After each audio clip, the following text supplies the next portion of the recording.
With the help of others, one city campaign makes an even bigger splash this year. Take a kayak tour on one local creek. And travel back in time on a historic transport ship with ties to Jacksonville. All that and more coming up on JaxParks TV.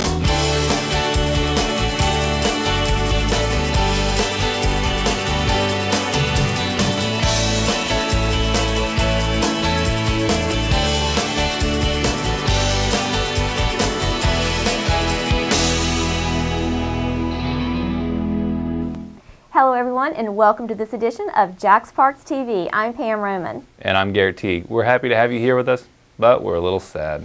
That's right. Our director, Kelly Baree, recently accepted another position as Director of State Lands with the state of Florida.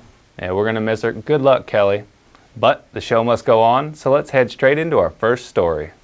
Earlier this month, Mayor Brown joined other city leaders in an announcement about a unique expansion to a local drowning prevention campaign. Let's listen in.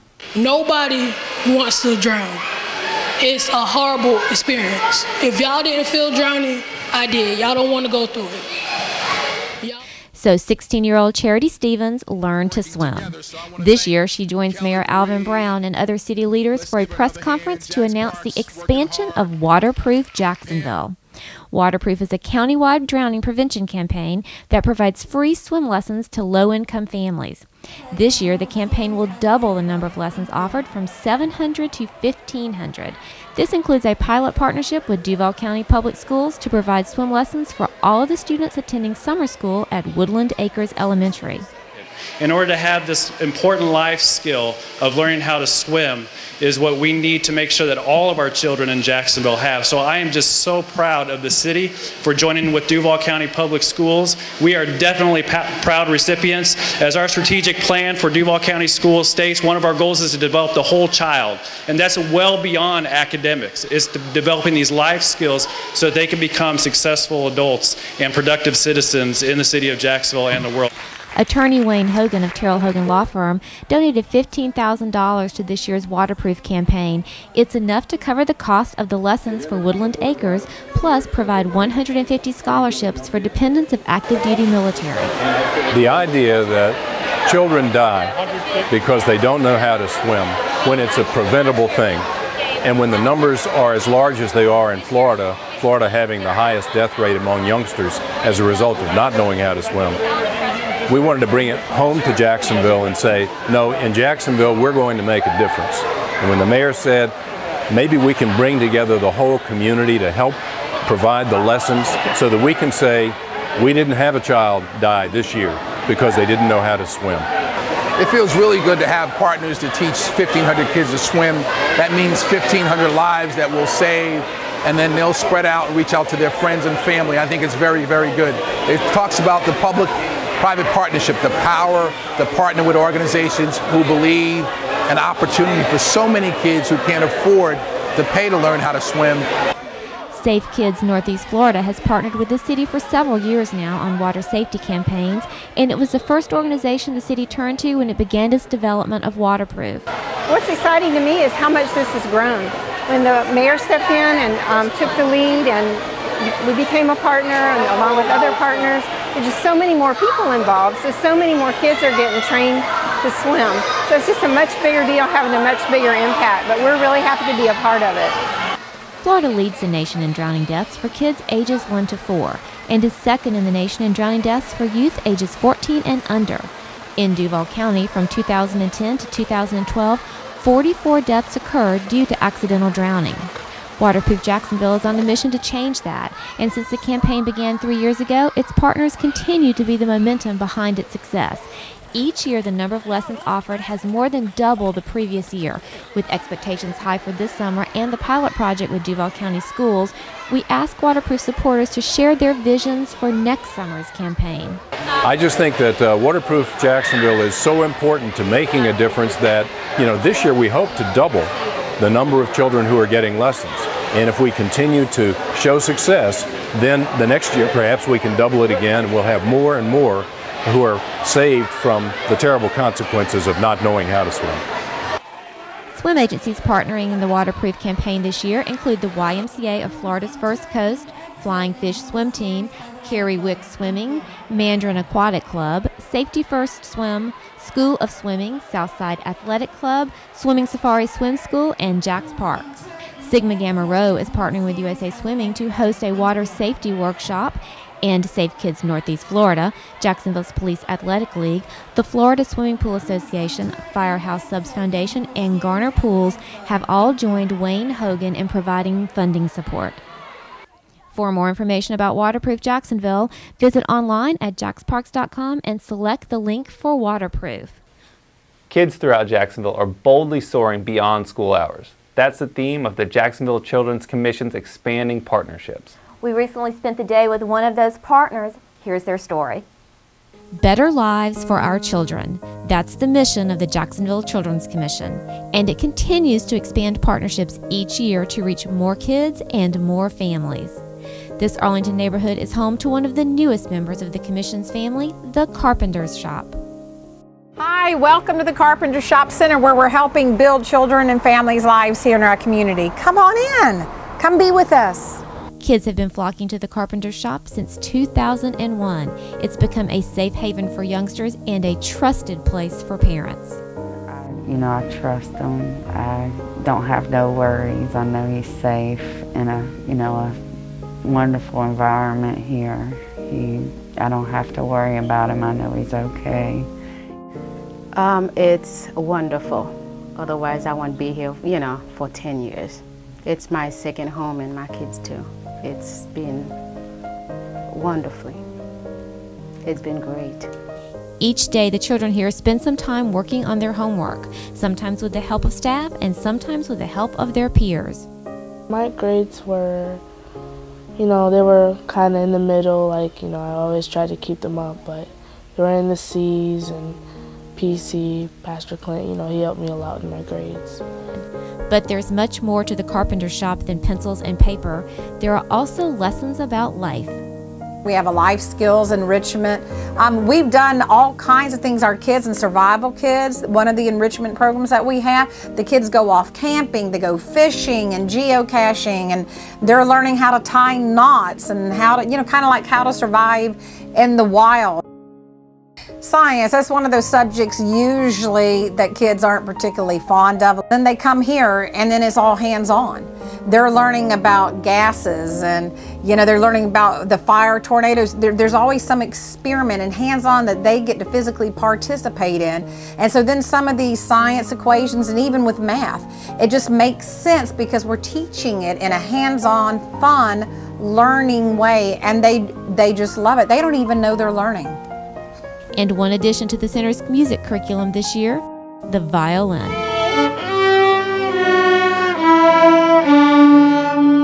Perfect. There are books and games, science and music, but the heart of the Carpenter Shop remains the children. How do you feel about coming to the Carpenter Shop? Well, it just feels like a new day keeps on arriving and arriving with new thoughts and ideas. At school and everything, they're not really protective, but at here we have people who could trust us and people who are protective. Come here and I can be with my friends also while I'm doing my homework, and we don't get yelled at as much as we do at school. We love this area, and we're here to make a difference and to help transform the lives of the children and their families that we have the opportunity to work with. So thank you, Jacksonville Children's Commission, for the funding. It's awesome. How would it make you feel if the Carpenter Shop wasn't here? It's hard. It's hard? I don't know. Would you be happy? Mm-mm. There you go.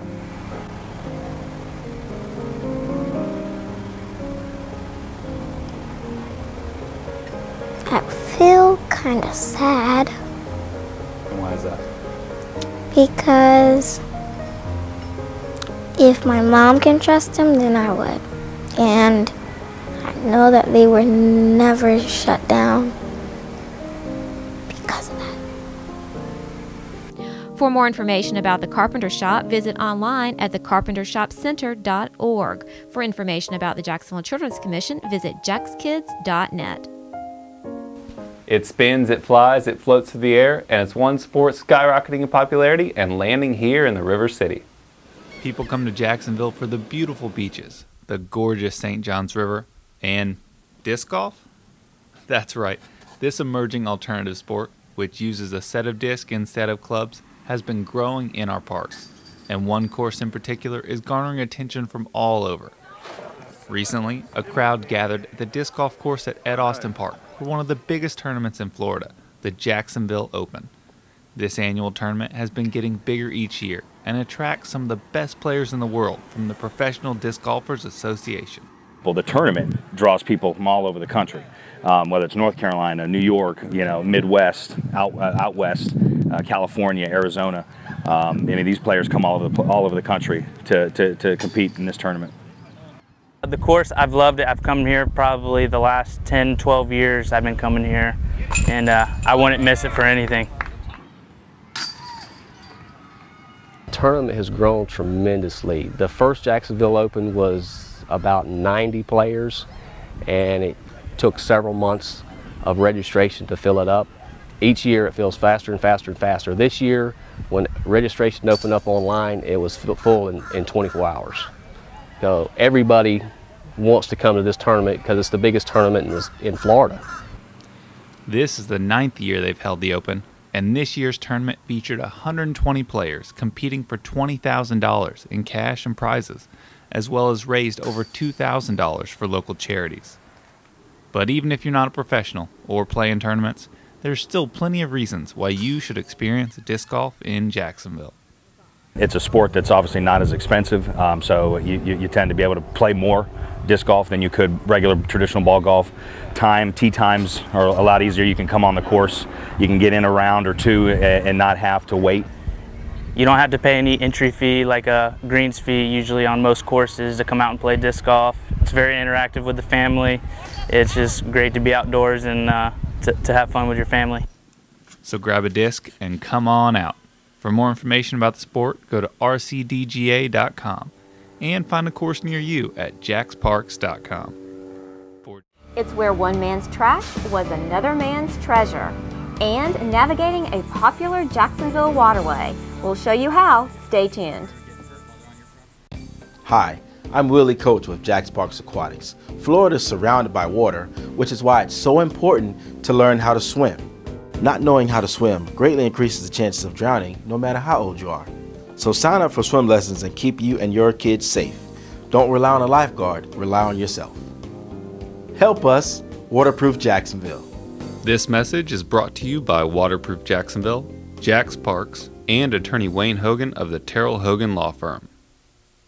Chris Domine is a husband, father, an athlete, even an Ironman. But 10 years ago, Chris's kidneys were failing. The doctor said if you don't do dialysis, if you don't get a kidney transplant, you are going to die. Then Chris received a second chance, made possible by an organ donor. Your well-being changes from loss of hope to better times ahead. Imagine what you could make possible. Learn more and sign up as an organ, eye, and tissue donor. Go to organdonor.gov. So Jacksonville's a great area. Just so much to do. Not a lot of people know about. You just kind of have to explore it. Welcome back to JaxParks TV. Okay, folks, it is the $1 million question. What do you do with your old tires? Well, the city came up with a creative way to clean up Jacksonville and put some cash in people's pockets. Recently, cars lined the streets around Everbank Field for something other than sports. They were there to participate in the Tire and Sign Buyback event. This event is part of the city's move to eliminate blight in our communities. It's the result of a collaboration between the City of Jacksonville and the City Council Ad Hoc Committee on Neighborhood Blight, chaired by Councilmember Denise Lee. Residents were asked to bring in old tires and illegal signs for a cash reward of $2 per tire and 50 cents per sign. City leaders see it as an efficient way to keep the city clean and to get citizens involved in the process. We're trying to clean up blight in the city, and either I pay city employees to go pick those up, or I offer a reward to have citizens pick them up and bring them in. They can make a little bit of cash while they're helping to clean up their community. You know, we got to keep our city beautiful and clean, and this is one way to doing that, work with everybody to get it done. Event sponsors and volunteers were busy throughout the day collecting 23,000 tires and 6,000 signs, making this a win-win for the city of Jacksonville and its residents. I thought it was a good idea because, clean up the community. You're tired of seeing tires over on the road and just, in lots and people's backyards, so I thought it was a good thing to do. For more information on the Urban Blight Initiative, go to coj.net. Well, we decided to take this next piece out to the picnic shelter. That's right, with summer right around the corner, pavilions like these are a great place for a birthday or other get-together. And it's easy to reserve them right on your computer. Let's show you how. First, go to JaxParks.com and log into the reservation system.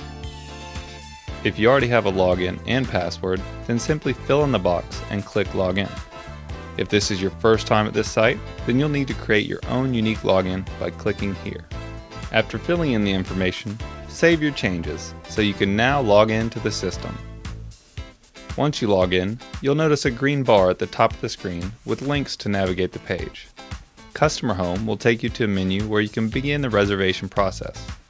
My Summary is used to edit your profile and review your current reservations. My Profile lets you manage your contact information and password. Contact Us brings up another window that is extremely helpful. If you get confused during the process, you can click here for contact information and requirement details for all reservation choices. And finally, you can always leave the reservation system by clicking the Sign Out tab. But we don't want to leave empty-handed, so let's go ahead and click the Customer Home button. Here, there are more options. You can choose to rent a pavilion, hold an event, make marina reservations at Metropolitan Park, and register for select summer camps. Today, we're talking about reserving a pavilion or holding an event in a park. Clicking either button will help you determine which option is right for you. As you can see, if you're planning to bring large equipment, advertising the event to the public, providing musical entertainment, selling food, or have over 500 people, then you'll want to select the I want to hold an event option.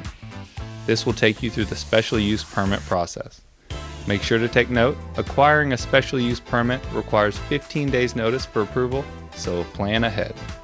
But if you're just having a small get-together without anything requiring a special use permit, then you'll click here to reserve a picnic pavilion.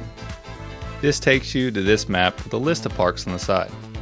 If the park you are looking for isn't on the list, then it doesn't require a reservation and the picnic tables at the park are first come, first served. If the park is on the list, then select the name to choose a particular pavilion. In this example, I'll choose Ringhaver Park. Now, enter the estimated attendance of your party and the date you want to make your reservation. Once you click Next, it will take you to this screen showing all the pavilion options at the park you selected and their availability for the date chosen. If all options are reserved, you can go back to try a different park, facility, or date. Some parks, like Ringhaver, have large pavilions that are divided into two sides, A and B. Both can be rented out, so your group may not have exclusive rights of the pavilion unless you rent both sides. You can only make one selection at a time though, so to do that you'll have to finish the reservation process for each side separately. Once you've made your selection and double check that you have the correct date, click Next to complete the reservation questionnaire. At this screen, you'll fill out the reservation questionnaire, describing your event and answering a few questions to determine whether you need a special use permit. Fill out all the blocks and then click Next. This takes you to a summary of your reservation. Once again, double check that the date, pavilion, time, and park are all correct.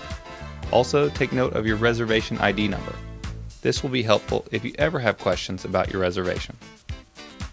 Once you're sure everything is correct, click Next to go to the rental agreement page. Please read this completely so that you understand the rules, then choose Accept. Once you're done, the reservation confirmation page appears. Make sure to print this page and take it with you on your event date. You can review your reservation at the bottom of the My Summary page, and you'll also receive an email with the same information sent to the address under your profile. Please let us know if there's a Parks how-to video that you'd like to see. Next month, we'll highlight the permitting process for special events, plus the man behind the name of a popular community center. Stay with us.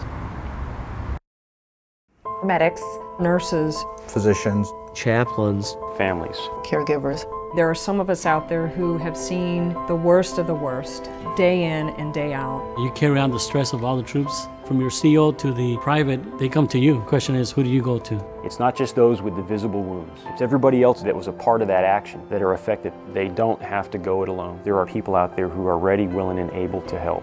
We need to take care of the caregivers. So I've come up with a family emergency plan. Great. What is it? It's difficult to talk about, so I'm not telling you. How will we know what to do? You won't. I'm so glad I won't have to remember anything. And me too. Thanks for this, sweetie. Talk to your kids about who to call, where to meet, what to pack. Visit ready.gov/kids for tips and information. If I wanted to come back home and retire Jacksonville, there's a lot of military around here, a variety of things to do, a very large community, sunshine, the beach. It's just a lot of my retired friends are here. Welcome back, everyone. Well, it's time to grab your paddles and head out on the water with local outfitter Andy Fraden. Hi, I'm Andy Fraden of All Wet Sports, here with JaxParks at Beach Boulevard Boat Ramp. We're going to go out today and explore Pottsburg Creek. All right, before you go out, make sure you have a float plan. Leave it with your friends or family, even on your card. You must have a U.S. Coast Guard vest of any style as long as it's U.S. Coast Guard approved. You must have a sounding device. Also, please make sure you know what the weather's going to be like before you go out. A cell phone wouldn't hurt either. All right, now let's go out on the water. While launching, be aware that this boat ramp is cement, so at low tide it is going to be slippery. Once you're on the water, you can head north or south on Pottsburg Creek. North will take you under the Beach Boulevard Bridge, where it eventually widens and takes you out onto the St. Johns River. It's approximately 5 miles one way to the river, and there's lots of boat traffic this way, so please stay along the shoreline. Heading south is the more scenic route. There's a beautiful tree canopy that provides a mostly shaded trip and plenty of wildlife to accompany you along the way. As you head down, there are a couple of streams that are accessible to kayaks, like this one, located just underneath the TV tower that leads to a private lake. If you do choose to explore the stream, make sure to turn around when you get to the lake. Further along the creek, you'll come to Hogan Road. As you can see right now, at low tide, there are a lot of submerged pilings in the water. At high tide, these will be completely submerged, so try and track right down the center to avoid these hazards.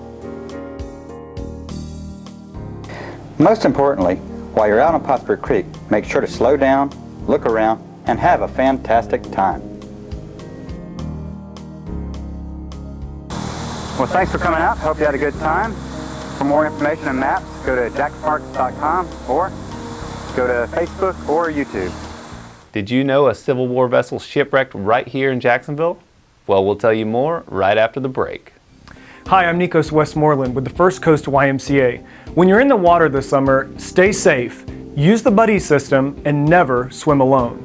No matter where you're swimming, and even if there's a lifeguard, it's always good to have someone else watching your back. They can alert someone if you need help, and they can save your life. Help us waterproof Jacksonville. This message is brought to you by Waterproof Jacksonville, the First Coast YMCA, and attorney Wayne Hogan of the Terrell Hogan Law Firm.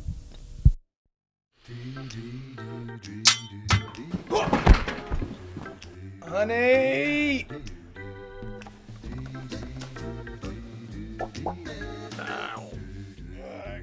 I'm okay. Here's to the things that can keep us safe. Those we use all the time with hardly a thought. Those that are silently standing by to save our lives. And now, those that we carry with us everywhere we go.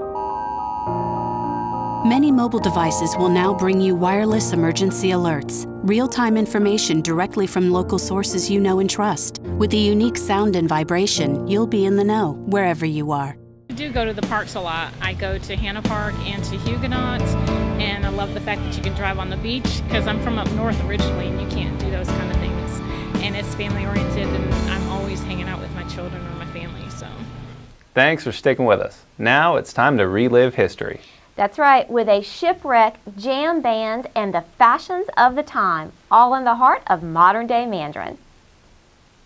Our mission here in Mandarin really is to keep history alive and to preserve the heritage of Mandarin. And when we realized that April 1st, 2014 was the 150th anniversary since the Maple Leaf was sunk right here at Mandarin Point, we knew we had to do a 150th anniversary celebration.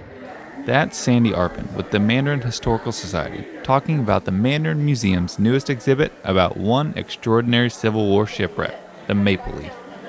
Maple Leaf is a Canadian steamship that was participating as a troop transport during the American Civil War, and on April 1st, 1864, she was directly off Mandarin Point heading toward Jacksonville downstream and struck an explosive instrument of war which imploded a hole in the ship, and she sank onto the soft, muddy bottom.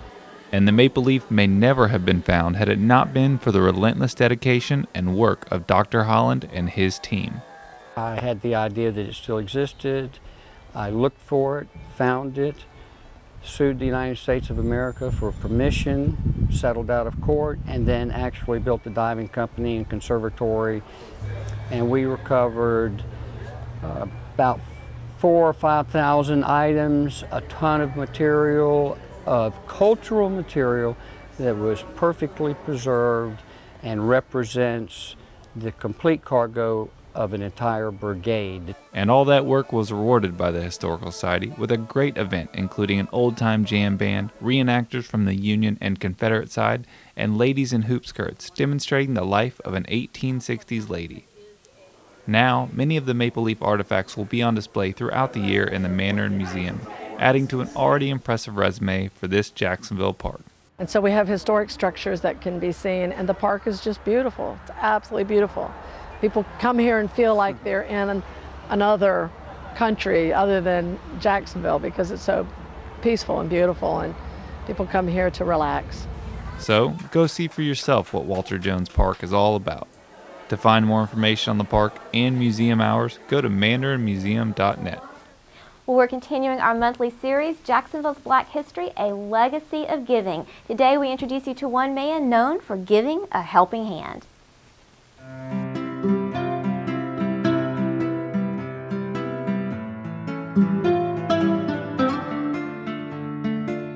And he was a teacher, he was a mentor, he was a coach.